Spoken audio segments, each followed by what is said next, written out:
Assalamualaikum warahmatullahi wabarakatuh. Saya Sefa Kurniasari Ramadhani, absen 33 dari kelas 12 IPS 2. Di sini saya akan menjelaskan tentang reformasi. Apa sih reformasi itu? Sebelum kita tahu lebih lanjut, mari kita simak terlebih dahulu. Di sini saya akan mengangkat peta konsep, yakni pengertian, latar belakang syarat terjadinya reformasi, faktor mempengaruhi, tujuan reformasi, tokoh reformasi. Di sini ada dokumentasi pada saat terjadinya reformasi.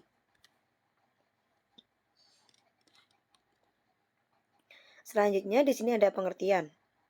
Menurut pendapat KBBI, reformasi merupakan suatu perubahan yang terjadi secara drastis, di mana tujuannya adalah untuk memperbaiki di bidang sosial, politik, agama, dan ekonomi.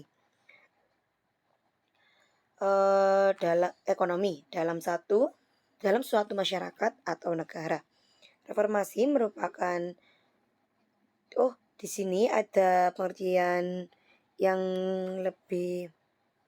yang lainnya. Di sini reformasi merupakan upaya dari pemerintah maupun individu untuk melakukan perubahan terhadap suatu badan atau lembaga yang berada di suatu lingkungan dengan melihat fenomena yang terjadi sebelumnya. Selanjutnya di sini ada reformasi memiliki latar belakang. Di antaranya di sini ada krisis politik. Krisis politik adalah sebuah peristiwa darurat di mana kebijakan atau langkah yang diambil oleh pemimpin maupun pemerintah tidak merubah masalah yang dihadapi organisasi atau negaranya menjadi lebih baik. Yang kedua, di sini ada krisis ekonomi. Krisis ekonomi sendiri adalah kondisi saat perekonomian suatu negara mengalami penurunan yang sangat signifikan. Selanjutnya di sini ada krisis hukum. Krisis hukum sendiri adalah rekayasa-rekayasa yang dibangun pemerintahan Orde Baru tidak terbatas pada bidang politik. Dalam bidang hukum, pemerintahan melakukan intervensi. Artinya, kekuasaan peradilan harus dilaksanakan untuk melayani kepentingan para penguasa dan bukan untuk melakukan masyarakat dengan penuh keadilan. Selanjutnya di sini ada krisis sosial. Krisis sosial sendiri di sini sebagai berbagai bentuk penyimpangan negatif dari konteks sosial yang dapat mengancam operasi bisnis perusahaan. Selanjutnya di sini ada krisis kepercayaan terhadap pemerintah. Di sini masyarakat terhadap pemerintah menggambarkan perasaan yang ada dalam masyarakat itu sendiri. Sehingga jika tingkat kepercayaan tinggi menunjukkan bahwa masyarakat sedang dalam keadaan senang, nyaman, aman, dan akhirnya akan mendukung kebijakan pemerintah. Selanjutnya di sini ada terjadinya reformasi. Yang pertama, terdapat penyimpangan-penyimpangan yang terjadi dalam penyelenggaraan negara atau dalam masyarakat. Yang kedua, di sini terdapat harapan dan cita-cita positif yang ingin diperoleh oleh masyarakat di masa depan. Yang selanjutnya di sini yang ketiga ada terdapat moral dan etika dalam mencapai cita-cita yang ingin dicapai. Selanjutnya di sini ada tujuan reformasi sendiri. Yang pertama, untuk membuat perubahan serius dan berharap akan seluruh elemen masyarakat nilai-nilai baru dalam kehidupan berbangsa dan bernegara.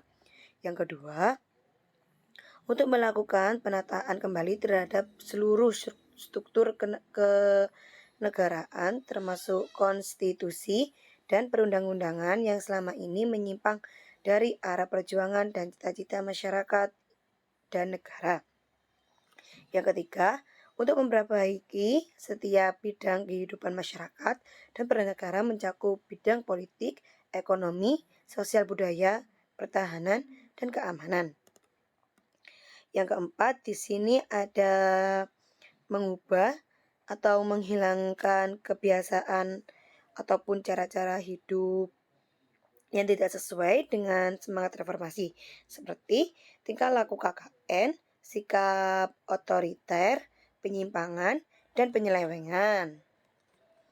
Selanjutnya di sini ada faktor-faktor yang mempengaruhi reformasi. Di antaranya, yang pertama ada reformasi Katolik.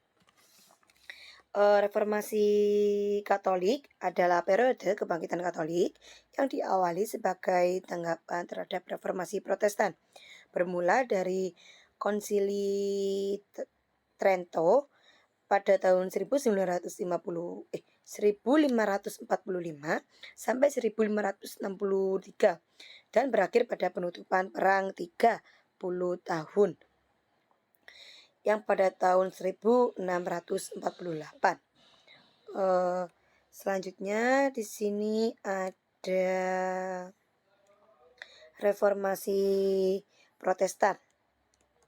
Reformasi Protestan adalah pergolakan agama, politik, intelektual, dan budaya pada abad ke-16 atas Gereja Katolik yang pada akhirnya melahirkan Protestanisme.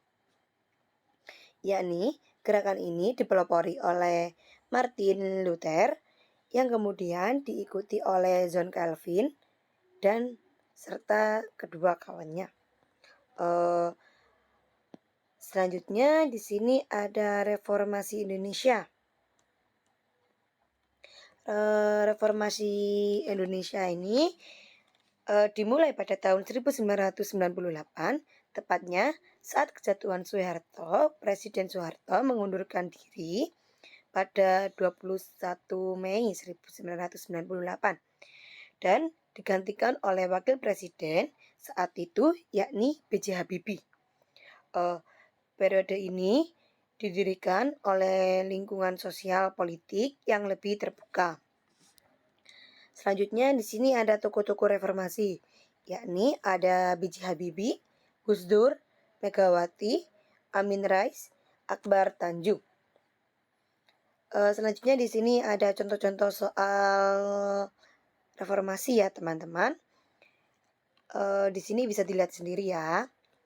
Dan ini adalah contoh-contoh soal uraian pada materi reformasi.